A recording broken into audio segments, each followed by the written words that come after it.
Hi welcome back to my channel. ఈరోజు కథ నా రాక్షసుడు 20వ భాగాన్ని వినేద్దాం. ఎక్కడో సీత మనసులో చాలా భయంగా అనిపిస్తుంది. రావణ్కి ఏమైనా ప్రమాదం జరిగిందా అనే భయం తనని ఉక్కిరి బిక్కిరి చేస్తుంది. ఎంత పక్కన వాళ్ళ ధైర్యం చెప్పినా సరే తన వల్ల కావడం లేదు. గుండెల్లో ఉన్న బాధని కన్నీటి రూపంలో బయటకు పెడుతోంది. కౌశిక్ అన్కాన్షియస్లోకి వెళ్ళిపోతూ ఉన్నాడు. తను ఇప్పుడు ఏం చెప్పే పరిస్థితిలో లేడు. ఇక తనని కూడా ఆపరేషన్ థియేటర్లోకి తీసుకుని వెళ్తారు. ఆల్రెడీ కత్తిపోటు దిగింది కాబట్టి తనకి సర్జరీ జరుగుతుంది. కౌశిక్ స్పృహలోకి రావడానికి 24 అవర్స్ పడుతుంది. కానీ డాక్టర్ చెప్తాడు 24 అవర్స్లో సీత ఎంత నరకం అనుభవించిందో తనకి మాత్రమే తెలుసు. మొక్కని దేవుడు లేడు. ప్రతి ఒక్కరిని ఎన్నో మొక్కలు మొక్కుకుంటూ ఉంది. ఒకప్పుడు మిమ్మల్ని ద్వేషించాను, అప్పుడు నా చుట్టూనే ఉన్నారు కదా, ఇప్పుడు ఎందుకు నాకు దూరంగా ఉంటున్నారు? నేను మిమ్మల్ని ప్రేమిస్తున్నాను రావణ్ గారు. మీరు లేకపోతే నాకు జీవితమే లేదు. చిన్నప్పటి నుంచి నాకంటూ బంధాలు ఎవరూ లేరు. నానమ్మ తాతయ్య వాళ్ళిద్దరూ చనిపోయిన తర్వాత దిక్కు లేకుండా ఉండాల్సింది. అలాంటిది నన్ను ప్రేమతో దగ్గరికి తీసుకున్నారు. అప్పుడు తెలియలేదు మీకు నేనంటే ఎంత ప్రేమ ఉందో అని. తెలిసొచ్చే టైంకి మీరు నన్ను దూరం చేసి వెళ్ళిపోతే ఎలా? ప్లీజ్ ఒక్కసారి నా దగ్గరికి రండి. ఈసారి మీరు నా దగ్గరికి వచ్చిన తర్వాత మిమ్మల్ని ఎలాగో పంపించను. ప్లీజ్ రావణ్ గారు, నాతో ఒక్కసారి మాట్లాడండి. నా మనసులో మాట వినండి.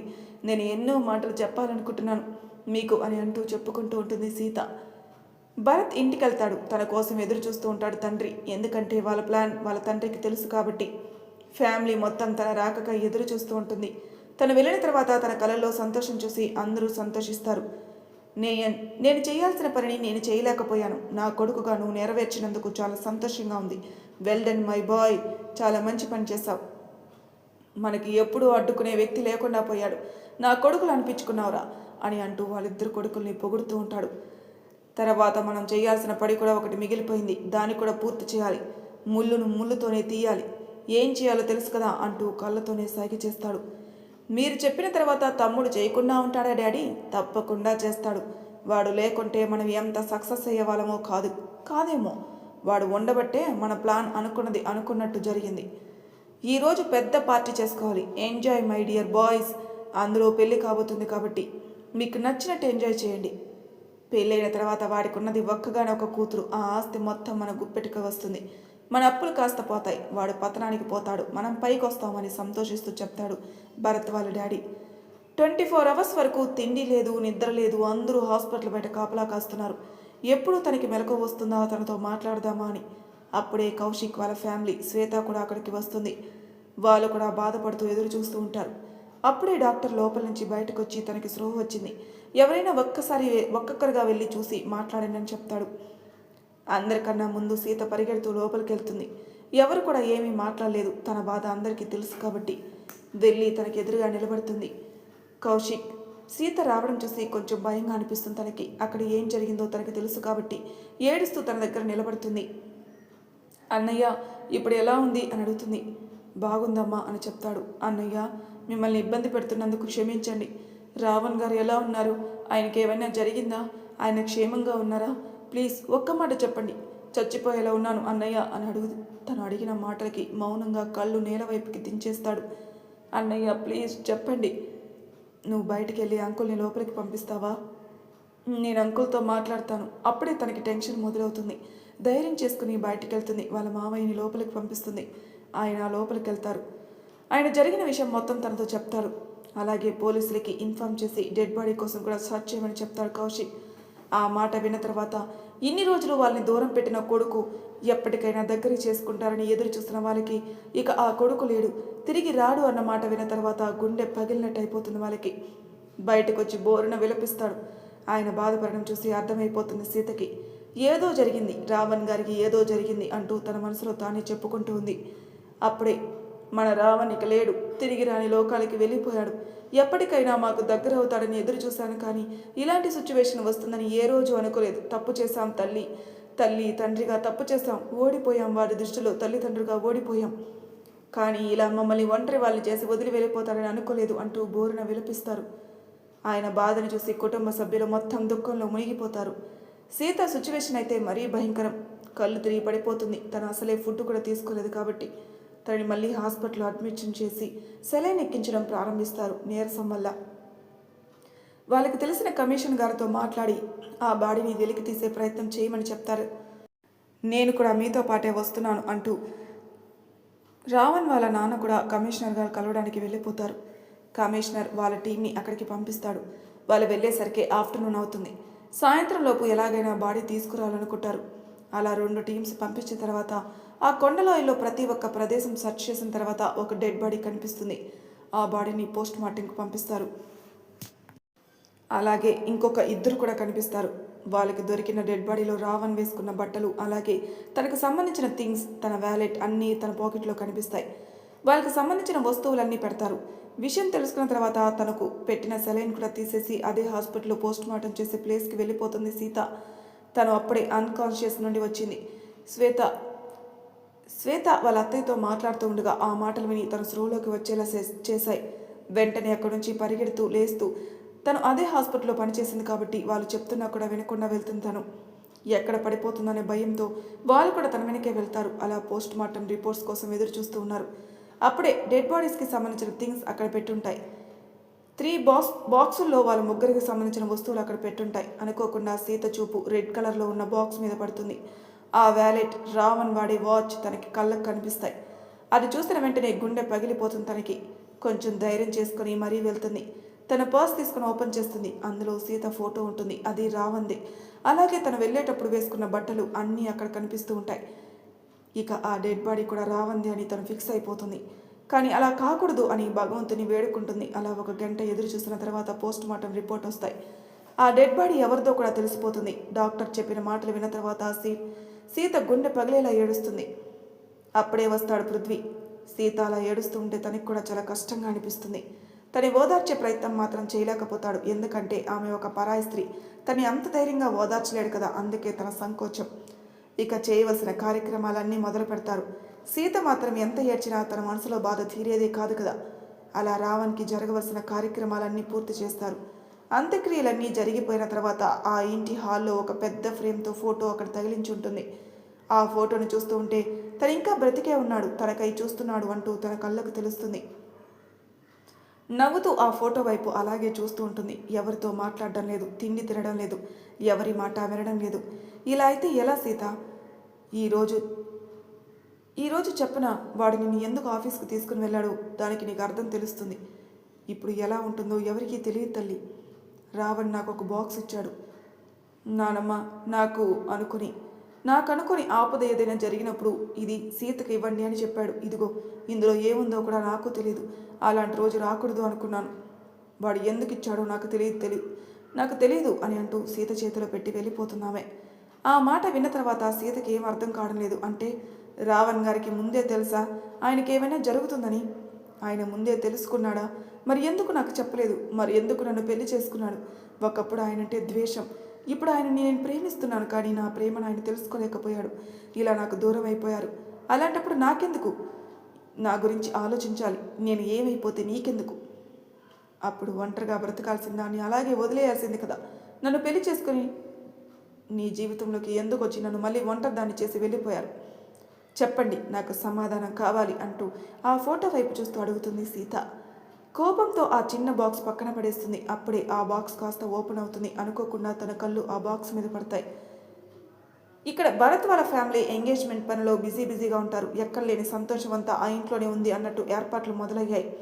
ఇక్కడ రావణ్ ఇంట్లో అందరూ బాధలో మునిగిపోతే భరత్ వాళ్ళ ఇంట్లో మాత్రం సంబరాల ఆకాశాన్ని అంటేలా ఉన్నాయి. చాలా హ్యాపీగా ఉన్నారు. వాళ్ళ సంతోషాన్ని అడ్డుకునే వ్యక్తి లేడనుకుంటున్నారు. కానీ ఇక్కడ మాత్రం వాళ్ళ కుటుంబం ఓదార్పు కోరుకుంటుంది. పృథ్వీ డాక్టర్ గారితో కలిసి వాళ్ళ ఇంటికి వెళ్తాడు. ఏం చెప్పాలో తెలియడం లేదు తనకి. సీతను ఎలా ఓదార్చాలో తెలియడం లేదు. కానీ తనకి అర్థం కాని ప్రశ్న ఏంటంటే సీతకి ఇష్టం లేకుండా పెళ్లి చేసుకున్నాడు. మరి సీత ఎందుకు అంత బాధపడుతుందని పృథ్వీకి అర్థం కావడం లేదు. అంటే సీత అతన్ని ప్రేమిస్తుందా అనే సందేహం పృథ్వీ మదిలో మొదలవుతుంది. సీత అలా వీక్గా ఉండడం చూసి తనకి ఫ్రెండ్ని కాబట్టి తనకి నచ్చజెప్పి కొద్దిగా జ్యూస్ తాగిస్తాడు. తను ఎవరూ లేరు అనుకుంటున్న సీత పృథ్వీని పట్టుకుని తన మనసులో ఉన్న బాధ పోయేంతవరకు ఏడుస్తూ ఉంటుంది. ఎవరూ కూడా ఏం మాట్లాడకపోతున్నారు. సీత బాధలు చూస్తే సీత తన దగ్గరికి అవుతుందని సంతోషించాలా, లేకుంటే అతన్ని ప్రేమిస్తుందని బాధపడాలో అర్థం కాని పరిస్థితి పృథ్వీది. పిచ్చిదానిలా అయిపోతుంది సీత. అలా పృథ్వీ కొంతసేపు తనతో ఉండి తనని ఓదార్చే ప్రయత్నం చేస్తాడు. అతని మాటలు విన్న తర్వాత కాస్త కుదుట పడినట్టు అవుతుంది తనకి. సీత, ఒక మాట గుర్తుంచుకో. రావణ్ లేడు అంటే అర్థమేమిటి? అతను లేడు అని అవుతుందా? కాదు కదా. అతను ఎక్కడికి వెళ్ళలేదు. నీ మనసులో ఉన్నాడు. నీ మనసులో పదిలంగా ఉన్నాడు. నువ్వే చిన్నపిల్లలా ఏడుస్తున్నావు. అతను నిన్ను వదిలి ఎక్కడికి వెళ్ళడు. నీ నీడగా నీ వెంట తిరుగుతూ ఉంటాడు. నువ్వు చేసే ప్రతి పని అతను అబ్జర్వ్ చేస్తూ ఉంటాడు. నా మాట మీద నీకు నమ్మకం ఉందనుకుంటా నేను ఏది చెప్పినా నిజమే చెప్తాను. ఇంకా నువ్వు దీని గురించి బాధపడుతూ ఏడుస్తూ ఉన్నావంటే తన ఆత్మ కూడా బాధపడుతుంది. అలా జరగకూడదంటే నువ్వు నవ్వుతూ సంతోషంగా ఉండాలి. రావణ్ అదే కోరుకున్నాడు అని నేను అనుకుంటున్నాను. మరి అతని భార్యగా చేయాల్సిందేంటి? అదే కదా. ఇలా తిండి తిప్పలు మానేస్తే ఎలా చెప్పు? అతను నిన్ను నమ్మి ఇంటికి కోడలుగా తీసుకొచ్చాడేమో నాకు తెలియదు. అది నీకే తెలుస్తుంది. ఇంట్లో పెద్దవాళ్ళు ఉన్నారు. ముందు నువ్వు ఆరోగ్యంగా ఉంటేనే కదా వాళ్ళని జాగ్రత్తగా చూసుకునేది. ఒకవేళ అతనికి ఉన్న ఆశయాలు ఏవైనా ఉంటే వాటిని ముందుకు తీసుకుని వెళ్ళే వ్యక్తి కూడా కావాలి కదా. ఇలా బాధపడుతూ కూర్చోకుండా జరగబోయే దాని గురించి ఆలోచిస్తే నీ భవిష్యత్తు బాగుంటుంది. అలాగే అతని ఆత్మ కూడా సంతోషిస్తుంది అని అతను చెప్పిన మాటలకి పెద్దవాళ్ళకి కూడా కాస్త వాళ్ళ మనసు కుదుట పడినట్టు ఉంటుంది. చిన్నవాడైనా తనకి ఎంతో బాగా అర్థమయ్యేలా చెప్తున్నాడని రావణ్ వాళ్ళ నానమ్మ అనుకుంటుంది. అలా కొద్దిసేపు అక్కడి నుండి తర్వాత వెళ్ళిపోతాడు పృథ్వీ. పృథ్వీ వెళ్ళిపోయిన తర్వాత ఆలోచించడం మొదలు పెడుతుంది సీత. నిజమే కదా, నాకు ఏ వర్క్ రాదు. నేను చెయ్యను అన్నప్పుడు ఆయన ఎందుకు నన్ను బలవంతంగా ఆఫీస్కి తీసుకుని వెళ్ళాడు? నాకు ఆఫీస్కి ఎలాంటి సంబంధం లేదు. నేను చేసే ప్రొఫెషనే వేరు. అక్కడికి వెళ్ళి నేను నేర్చుకున్నది వేరు. నాకు నేను చేయగలిగిన పని మీద అంత నాలెడ్జ్ లేదు. అలాగే ఎడ్యుకేషన్ కూడా లేదు. అలాంటిది నన్ను తీసుకుని వెళ్ళి వర్క్ నేర్పించడం వెనుక ఏదో ఉంటుంది కదా. నేనెందుకు ఆలోచించలేదు? అసలు రావణ్ గారు ఏం కోరుకుంటున్నారు, ఏం చెప్పాలనుకుంటున్నారు, ఏమీ చేయలేకపోయారు అనుకుంటూ ఆలోచిస్తూ ఉండగా అప్పుడు గుర్తుకొస్తుంది తనకి. పక్కన పడిపోయి ఉన్న ఆ బాక్స్ తన చేతిలోకి తీసుకుంటుంది. తన మనసు అందులో ఏముందో చదవాలని కోరుకుంటుంది. కానీ మళ్ళీ ఆయన ప్రేమని ఇలా నాకు లెటర్లో రాశారేమో అని తన మనసుకు అర్థమవుతుంది. అప్పుడు తెలుసుకుని బాధపడతాను ఇంకా అని అనుకుంటుంది. అలా అని ఓపెన్ చేయకుండా ఉండలేకపోతుంది కాబట్టి ఆ బాక్స్ ఓపెన్ చేస్తుంది తన వణుకుతున్న చేతులతో. అందులో తన కాలు పట్టి కనిపిస్తుంది. తన హాస్పిటల్లో నర్సుగా పనిచేస్తున్న కొత్తల్లో డ్యూటీ నుంచి ఇంటికి వెళ్తున్న సమయంలో తన కాల పట్టి ఎక్కడో పడిపోయింది. ఇంటికి వెళ్ళి చూసుకుంటుంది సీత. అది ఎక్కడా కనిపించలేదు. మళ్ళీ తను నడిచి వచ్చిన ప్లేస్కి వెనక్కి తిరిగి వచ్చి చూస్తుంది. ఇక కనిపించకపోయేసరికి అప్పటి నుంచే తన కాళ్ళకి పట్టీలు పెట్టుకోవడం మానేస్తుంది. ఆ కాళ్ళ పట్టి చూసి తెలియకుండానే తన పెదవుల మీద చిరునవ్వు. ఎందుకంటే వాళ్ళ తాతయ్య తన పుట్టినరోజుకి కానుకగా తీసుకుని వచ్చిన వస్తువు అది. ప్రియమైన సీతకి కాదు, నా మనసు దోచుకున్న రాజకుమారికి, నిన్ను ప్రేమిస్తున్న ఈ రామ్ ప్రేమతో రాస్తున్న లేఖ అని అనాలో, మొట్టమొదటి ప్రేమలేఖ అనాలో అది నువ్వే చెప్పాలి. నిన్ను చూసిన క్షణమే నీ కళ్ళతో నా మనసుని గాయపరిచావు. ఆ గాయం మరువలేనిది, ఆ చూపు మరిచిపోలేనిది. ప్రతి క్షణం నీడలా నీ చూపుల్ని వెంటాడుతుంది అనిపిస్తుంది. కానీ నువ్వు ఏ రోజు నా వైపు చూసింది కూడా లేదు. ఎందుకో తెలీదు, నా మనసు నువ్వు దగ్గరికి వస్తే చాలు గుండె కొట్టుకోవడం కాస్త పెరిగిపోతూ ఉంటుంది. మొదటిసారి నేను దగ్గరికి చేసుకుంది ఈ చేతులతోనే. ఆ రోజు నీకు యాక్సిడెంట్ అయిన తర్వాత రక్తపు మడుగులో పడిపోయి ఉన్నావు. ఒక్కసారిగా నా గుండె ఆగిపోయినంత పని అయిపోయింది. నువ్వు లేకుంటే నేను లేననుకున్నా. నాకు నువ్వు అలాంటి పరిస్థితుల్లో కనిపించడం చాలా బాధాకరం. నువ్వు ఎప్పుడు కళ్ళు తెరుస్తావా అని ఎదురు చూస్తాను. ఆ దేవుడి దయ వల్ల నీకేం కాలేదు. నువ్వు మళ్ళీ క్షేమంగా తిరిగి వచ్చావు. నీ నీడలా వెంటాడుతూ నీ చుట్టూ తిరిగాను. కానీ నేను నీడగా ఉండిపోతానని ఎప్పటికీ అనుకోలేదు. నీకు ఎదురుపడాలి, నీతో ఎన్నో మాట్లాడాలి, నా మనసులో మాట నీకు చెప్పాలని ఎదురు చూడని క్షణం లేదు. పిచ్చివాడలా ఎదురు చూశాను అలాంటి సందర్భం కోసం. కానీ అలాంటి సందర్భమే రాలేదు. ఆ దేవుడు చేసిన వింత నాటకంలో మన ఇద్దరం బలైపోయామనిపించింది. నీకు చాలా దూరం అయిపోయాను. ఎంత దూరం అంటే తిరిగి నీ చెంతకి చేరలేనేమో అనిపించింది. అంత దూరం అయిపోయాను సీత. అలాంటిది నిన్ను నేను పెళ్లి చేసుకుంటానని ఎక్స్పెక్ట్ చేయలేదు. రామ్ సీత అని మన ఇద్దరి ప్రేమ జీవితాంతం గుర్తుండిపోవాలనుకున్నాను. కానీ అలాంటి రామ్ కాస్త రావణ్గా మారాడు. ఎంత రావణ్గా మారినా నా గుండెను రాయిగా మార్చుకున్నా సరే నా చూపు నిన్ను వదిలి ఎక్కడికి పోలేదు. నీకు తెలియని విషయం, నిన్ను చూడని రోజు నాకు నిద్ర పట్టేదే కాదు. దాన్ని బట్టి అర్థం చేసుకో, నేను నీకు నీడలా ఉన్నాను. తాతయ్య గారు బ్రతికి ఉన్నప్పుడు ఆయనతో స్వయంగా మాట్లాడాను. నీకు తెలియదు కదా, మీ నాన్నమ్మ కూడా నేను చాలా పరిచయం.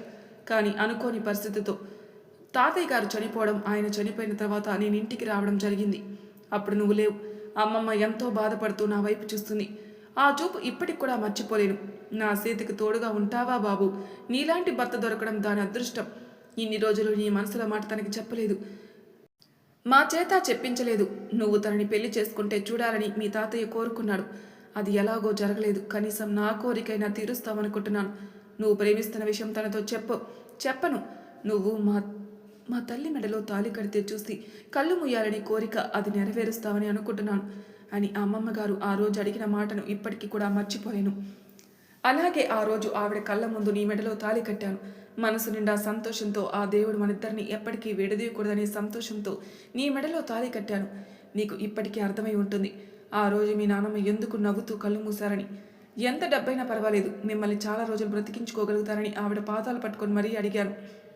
బ్రతకాలని ఆశ లేదని ఆమె నోటి నుంచి వచ్చిన ఒక్క మాటతో ఆవిడికి ఏం సమాధానం చెప్పలేకపోయాను. అప్పుడే అనిపించింది, ప్రతి అమ్మాయికి ఒక తోడు కావాలి, ప్రతి అబ్బాయికి ఒక తోడు కావాలి. ఆ తోడు అనేది లేకుంటే ఎవరైనా ఇలా బిహేవ్ చేస్తారేమో, కానీ అది అందరికీ కాదు, వాళ్ళ పార్ట్నర్తో వాళ్ళు ప్రేమ పెంచుకునే దాన్ని బట్టి ఉంటుంది అని అర్థమైంది. అమ్మమ్మ తాతని ఎంత ప్రేమిస్తున్నారో అప్పుడు తెలుసుకున్నాను. నువ్వు కూడా నన్ను అంతే ప్రేమించాలనుకున్నాను, కానీ అది స్వార్థం అవుతుందేమో అని ఇప్పుడే తెలుస్తుంది సీత అని అంటూ తను అక్కడ ఫుల్ స్టాప్ పెట్టి పక్కన పేపర్లో రాసింది చూసిన తర్వాత సీత మనసుకి ముక్కలైంది. అసలు రావణ్ తర్వాత పేపర్లో ఏం రాసుంటాడు చూద్దాం రండి. పక్క పేపర్ ఓపెన్ చేస్తుంది. ఏంటి, నా గతం తెలిసిపోయింది కదూ, కానీ నువ్వు గతం తెలుసుకునే సమయానికి నేను నీ పక్కన ఉండకపోవచ్చు. ఈ లెటర్ ఎందుకు రాశాను అంటే నేనేంటో నీకు తెలియాలనే రాశాను. ఈ సమయంలో చెప్పడం తప్పే అవుతుంది, నీ మనసుని ఇంకా గాయపరిచినట్టు అవుతుందని అది నాకు తెలుసు. కానీ నేను లేను అని నువ్వు బాధపడుతూ కుమిలిపోవడం నాకు ఇష్టం లేదు. నేను ఎక్కడున్నా నిన్ను చూస్తూనే ఉంటాను, నీ మాట వింటూనే ఉంటాను, నీకు ప్రతి పనిలో తోడుంటాను. ఇన్ని రోజులు నా శత్రువుని ఎదిరించి ఈ స్థాయికి వచ్చాను. నేనంటే ఒక్కొక్కడికి భయం. అలాంటిది ఈ లెటర్ని నీ చేతికి వచ్చే సమయానికి నాకు ఏదైనా జరుగుంటుంది. ఎందుకో నా మనసుకి ఈ మధ్య పదే పదే అలా అనిపిస్తుంది. అందుకే నువ్వు ఇంటికి వచ్చిన కొత్తల్లో నీ నాన్నమ్మ చేతికి ఈ బాక్స్ ఇచ్చాను. నాకు ఏమైనా జరిగిన సందర్భంలో ఈ బాక్స్ నీ చేతిలో ఉండాలని చెప్పాను. అప్పుడు నాన్నమ్మకి సందేహం వచ్చి అడిగింది. అప్పుడు నేను చెప్పిన మాట, అది కాదు నానమ్మ, నేను తనకి దూరంగా ఉన్న సందర్భంలో ఈ బాక్స్ తన దగ్గర ఉండాలి అని చెప్పాను. ఈ దూరం రాకూడదని చాలానే పోరాడుతున్నాను. అది ఎంతవరకో తెలియదు. నా దురదృష్టం బాగోలేక ఈ లెటర్ నీ చేతికి రావచ్చు. ఇప్పుడు నీకు అర్థమవుతుంది ఎందుకు నీకు నేను వర్క్ నేర్పించాలని. నీకు ఇష్టం లేకపోయినా బలవంతంగా ప్రతి ఒక్కరిని ఎదుర్కొంటేనే వచ్చాను. అందరికీ నేనంటే భయం ఏర్పడేలా చేశాను. అలాంటిది నేను లేని సమయంలో నా రాజ్యాన్ని ఆక్రమించుకోవడానికి కొంతమంది చాలా ప్రయోగాలు చేస్తారు. అలాంటి వాళ్ళ చేతులకి నా సామ్రాజ్యం చిక్కకూడదు. నాకు తెలుసు నీలో చాలా టాలెంట్ ఉంది. ఆ టాలెంట్ బలవంతంగా బయటికి తీసుకొచ్చాను. కానీ నువ్వు మనసు పెట్టి చేస్తే ఏ పనైనా సక్సెస్ చేస్తావనే నమ్మకం నాకు నీ మీద ఉంది. కాబట్టి బాధని మర్చిపో సీత. నేను నీకు తోడుగా ఉంటాను. నువ్వు ఎప్పటికీ పై స్థాయిలోనే ఉండాలి. నేను కూడా అదే కోరుకుంటున్నాను. నువ్వు నా మాట మీద నమ్మకం ఉంటే అదే చేస్తావని ఆశిస్తున్నాను. I really miss you Sita. మీతో సంతోషంగా ఉండాలి. మనకి 2 పిల్లలు పుట్టాలి. ఒక హ్యాపీ లైఫ్ కోరుకుంటున్నాను. బట్ మన చేతిలో ఏమీ ఉండదు. వచ్చే జన్మలో అయినా మళ్ళీ తప్పకుండా పుడతాను. నీకోసం ఈ జన్మకి సెలవు తీసుకుంటున్నాను. ఇట్లు నీ రాక్షసుడు రావణ్ అని తను రాసిన లెటర్. అది చూసిన తర్వాత సీత గుండె ముక్కలవుతుంది. నిజమే, నిజంగానే రాక్షసుడు మీరు కాబట్టే కదా ముందు ఏం జరగబోతుందో ఊహించుకుని లెటర్ రాశారు. అది మీ ప్రేమ విషయం నాతో చెప్పకుండా ఎంత ధైర్యం. నార్మల్ వ్యక్తిని సాధ్యం కాదు కదా. మీలాంటి వాళ్ళకే సాధ్యమవుతుంది. కానీ మిస్ అవుతాను, చాలా మిస్ అవుతాను. మాటల్లో చెప్పలేకపోతున్నాను. ప్రతి క్షణం, ప్రతి మాట, ప్రతి చూపు, ఎవ్రీథింగ్ ఐ మిస్ యూ అంటూ ఏడుస్తూ ఉంటుంది సీత. మీ కోరిక తప్పకుండా నెరవేరుస్తాను. అసలు మీకు ఈ పరిస్థితికి రావడానికి కారణం ఎవరో తెలుసుకుంటాను. ఒక్కరిని కూడా బ్రతకనివ్వను. నేను అనుభవించిన నరకం వాళ్ళు అనుభవించాలి. మీ నుంచి మీ చెల్లిని దూరం చేశారు, ఇప్పుడు నా నుంచి మిమ్మల్ని దూరం చేశారు. వాళ్ళు ఎవరో తెలుసుకుంటాను అని కన్నీరు తుడుచుకొని ఆ ఫోటో దగ్గరికి వెళ్ళి ధైర్యంగా నిల్చొని మాట్లాడుతుంది సీత. మెల్లమెల్లగా సీత ఆ బాధ నుంచి కొద్దిగా బయటకు వస్తుంది. అందులోనూ ఆఫీస్కి వెళ్ళడం మొదలుపెట్టింది. సీఈఓగా ఆ కంపెనీ బాధ్యతలు చేపట్టింది సీత. పృథ్వీ కూడా ఆ ఫ్యామిలీకి కొద్దిగా దగ్గరవుతున్నాడు. కౌశిక్ కూడా మెల్లమెల్లగా కోలుకుంటున్నాడు. శ్వేత స్టడీస్ కూడా కంప్లీట్ అయిపోయాయి. అలా రాత్రి పగులని తేడా లేకుండా వర్క్లో బిజీ అయిపోతుంది సీత. ఒకవైపు సీత బాధని మర్చిపోయి కంపెనీ వ్యవహారాలు చూసుకుంటున్నందుకు సంతోషంగా ఉన్న తను ఒంటరిగా మిగిలిపోయిందనే బాధ వాళ్ళది. తనని అలా ఉంచకూడదు అనుకుంటున్నారు. సీత బిజీగా ఉండడంతో పృథ్వీ అమ్మమ్మ గారికి హెల్త్ కండిషన్ చెక్ చేయడానికి తానే స్వయంగా రోజుకి ఒకసారి వచ్చిపోతూ ఉంటున్నాడు. అందరిలో కలిసిపోతున్నాడు. పెద్దావిడికి అతని మీద మంచి అభిప్రాయం ఏర్పడుతుంది. కౌశిక్ కూడా ఆఫీస్కి రావడం మొదలుపెట్టాడు. శ్వేత న్యూ జాయినింగ్, తను కూడా వర్క్ నేర్చుకుంటుంది. ఏంటన్నయ్య, పూర్తిగా తగ్గకముందే ఎందుకు వచ్చారు చెప్పండి. మీరు క్యూర్ అవ్వాలి కదా, ముందు మీ ఆరోగ్యం ఇంపార్టెంట్. ఆ మాట అనకు సీత. ఇప్పటికే చాలా బరువు మోస్తున్నావు ఒంటరిగా. చాలా వర్క్ పెండింగ్లో ఉంది నాకు తెలుసు. రావణ్కి తోడుగా ఉన్నాను, ఇప్పుడు నీకు తోడుగా ఉంటాను. నా హెల్త్ గురించి ఆలోచించుకు, నేను చాలా బాగున్నాను, కానీ వాడు లేని లోటు మాత్రం ఉండిపోయింది. కలిసి చదువుకున్నాను, కలిసి తిరిగా, కలిసి జాబ్ చేశాను, కలిసి బిజినెస్ స్టార్ట్ చేశాం. అలాంటిది నా రావణ్ లేడంటే నా మనసు ఒప్పుకోవట్లేదు. ఒంటరిగా ఉంటే పిచ్చివాడిని అయిపోతున్నాను. ఇలా అయినా నన్ను ఆఫీస్కి రానివ్వు సీత అని తను మాట్లాడిన మాటలకి ఏమనలేక మౌనంగా ఉండిపోతుంది సీత. ఎందుకంటే వాళ్ళ ఫ్రెండ్షిప్ వాల్యూ తనకి తెలుసు కాబట్టి. తనకి తోడుగా ఎవరూ లేనప్పటి నుంచి కౌశిక్ తనకు అండగా ఉన్నాడు కాబట్టి. స్వార్థం లేని ఫ్రెండ్షిప్ వాళ్ళది. తన కళ్ళ ముందు అలా చనిపోవడం చూసి తట్టుకోలేకపోతున్నాడు. ఆ సమయంలో నేను చనిపోయి ఉంటే బాగుండేదేమో, ఈ నరకం నాకు లేకుండా ఉండేది అని అనుకోని క్షణం లేదు తనకి. అప్పుడే ఒక ప్రాజెక్ట్ వస్తుంది వాళ్ళ కంపెనీకి. అలా ఆ ప్రాజెక్ట్ కోసం ఒక 4 కంపెనీలు పోటీ పడతాయి. అందులో భరత్ వాళ్ళ కంపెనీ కూడా ఉంటుంది. ఆ పేరు చూసిన వెంటనే అసహ్యం మొదలవుతుంది తనకి. కోపంగా కూర్చుంటాడు కౌశిక్. అన్నయ్య, రావణ్ గారిని ఎవరు చంపారో మీకు తెలుసు కదా, మరి మనం కేసు ఫైల్ చేస్తే మనకి న్యాయం జరుగుతుందేమో. రావణ్ ఉన్నప్పుడు ఒక్కొక్కరు వాడిని చూసి వణికిపోయేవాళ్ళు. కమిషనర్కి వాడి గొంతు వింటే చాలు గుండెల్లో భయం మొదలయ్యేది. అలాంటి వ్యక్తి లేడని తెలిస్తే అందరూ సంతోషిస్తారు. మనకి వాళ్ళు న్యాయం చేస్తారని అనుకుంటున్నావా సీత? చెయ్యరు. ఇప్పుడు మనం పంజరంలో చిక్కిన చిలక అలాంటి వాళ్ళం కాబట్టి ఈ కోర్టు స్టేషన్స్ అంటూ తిరుగుతూనే ఉండాలి. దీనికి సరైన నిర్ణయం తీసుకోవాలి. అది మనిద్దరి వల్లే సాధ్యం కాదు. మనకు నమ్మకం కలిగిన వ్యక్తులు మన టీంలో కావాలి. వాళ్ళని ఎలా హింసించాలో స్కెచ్ వేయాలి. తర్వాత వాళ్ళకి టార్చర్ చూపించాలి. నేను ఆల్రెడీ మా ఫ్రెండ్స్తో మాట్లాడాను. వాడే ఒక ప్లాన్ చెప్తానన్నాడు. దానికోసం ఎదురు చూస్తున్నాను. తను ఇండియన్ ఆర్మీలో కెప్టెన్. తప్పకుండా నమ్మకం కలిగిన వ్యక్తిని పంపిస్తాడు. మనం చేయాల్సిన ప్లాన్ తప్పకుండా చేద్దాం. కానీ ఇప్పుడు ఈ కంపెనీ మనతో పోటీ పడుతుంది. వాడికి చుక్కలు చూపించాలి. మనం ఒక కోడింగ్ రెడీ చేస్తున్నామంటే అది నాకు నీకు మధ్యలో మాత్రమే ఉండాలి. మూడో వ్యక్తి వెంట రావకూడదు. దొంగలు చాలానే ఉన్నారు. వాళ్ళు మన కంటికి కనిపించరు సీత. మెల్లగా ఇక్కడి విషయాలు అక్కడికి చేరవేస్తూ ఉంటారు. కాబట్టి మన జాగ్రత్తలో మనం ఉండాలి. ఇక మనం కూడా వర్క్ మొదలు పెడదాం. అలాగే అన్నయ్య అని సీత అంటుంది. టెండర్ ఎంతవరకు వెళ్తుందో, అలాగే కౌశిక్ ప్లాన్ సక్సెస్ అవుతుందా, నెక్స్ట్ ఎపిసోడ్లో తెలుసుకుందాం. అంతవరకు నా ఛానల్ సబ్స్క్రైబ్ చేయని వాళ్ళు ప్లీజ్ సబ్స్క్రైబ్ చేసుకోండి. లైక్ చేసి షేర్ చేయండి. మీ అభిప్రాయాలను కామెంట్ రూపంలో తెలియజేయండి. Thank you for listening.